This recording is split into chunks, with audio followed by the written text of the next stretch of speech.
As many of you may know, one of the things we like to do with these New Sounds Live concerts is speak with the composers in addition to hearing their music. So let's spend a few minutes with Missy Mazzoli before she and Olivia finish the rest of their set. So, Missy, there's a piano on stage and a violin on stage, but there's more to the music than that. Yes. This kind of electroacoustic world that much of your music has inhabited for many years, how did you end up going down that route to begin with? Yeah, it kind of evolved over the last 10 to 15 years. And actually the music you're going to hear tonight, the oldest piece, is about 10 years old. So it's really like in the last, it's a huge span of time for me. And in those 10 years, like so many musicians, you spend so much time recording various things for various projects. And I ended up with this huge library of amazing samples, a lot of which I've stitched together to create the backing tracks for these pieces. So, yeah. And some of them are sampled musical sounds, but very often they're snatches of speech or, concrete sounds, which really kind of ground what is otherwise an abstract experience in the real world, kind of. Sure, yeah. So now that you're becoming an opera composer, with a commission from the Metropolitan Opera, no less,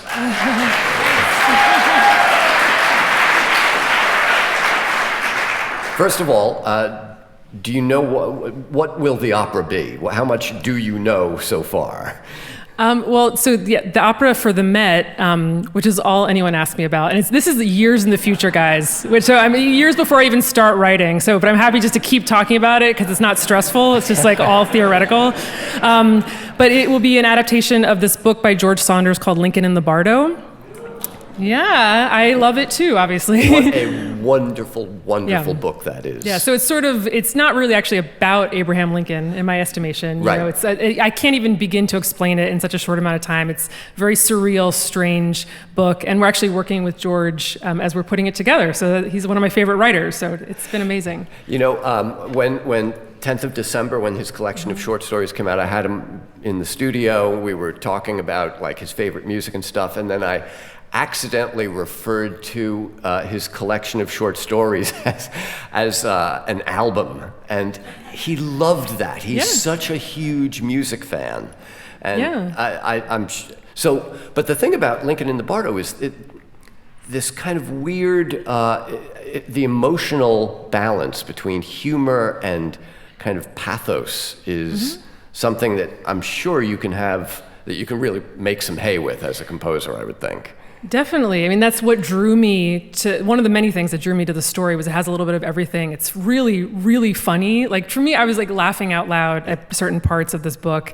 But it's built around the experience of, Lincoln's loss of his son, Willie, who died when he was about 12. So it has everything. And it's funny that you mentioned the album thing, because when I approached George Saunders about adapting this book, he said, "I'm so glad you approached me because I've always thought of this as an opera." And I was like, that is the luckiest thing I've ever heard. This doesn't usually go like this. Usually it's like months of cajoling and explaining what opera is, So now the Metropolitan Opera Orchestra is doing a tour, and in addition to playing like their usual standard rep, they're also playing a short piece of yours. Is that something that was specifically written for them? Is it kind of a prelude to what the opera might sound like? No, except that it is, my musical world, and it's a piece called Symphonia for Orbiting Spheres. It also has a little bit of everything in it. It has harmonicas in it in the orchestra, which I can't wait to see the Met Orchestra playing harmonicas. This is just like, no, it's just like part of them building a relationship with the composer, which I think is what these orchestras need to do. It's not just about commissioning one piece years down the line. It's about playing music that you've already written, which I think the Met has really showed up for. I'm very happy about it. Well, the reason I got us off on this track after asking you about electroacoustic music is I'm wondering if there's any of that in either this orchestral piece or planned for the opera. You know, it's funny, yes. So in the orchestra piece ends with a clip of Olivia playing violin, which is a perfect example of just like my method of working, which is like work with amazing people, record your lives for like years, and then you have this amazing collection of sounds. So it's samples I made of her that are then looped. So the whole orchestra plays as it's dying out. You hear this like ghost violin in the background. So nice. That's actually a good question. All right. Now the next couple of pieces, although they are discrete works, when you've recorded them, you're going to sort of run this into a set of continuous set of music, right? Yes. So the next three pieces we're just going to play without a break. All right.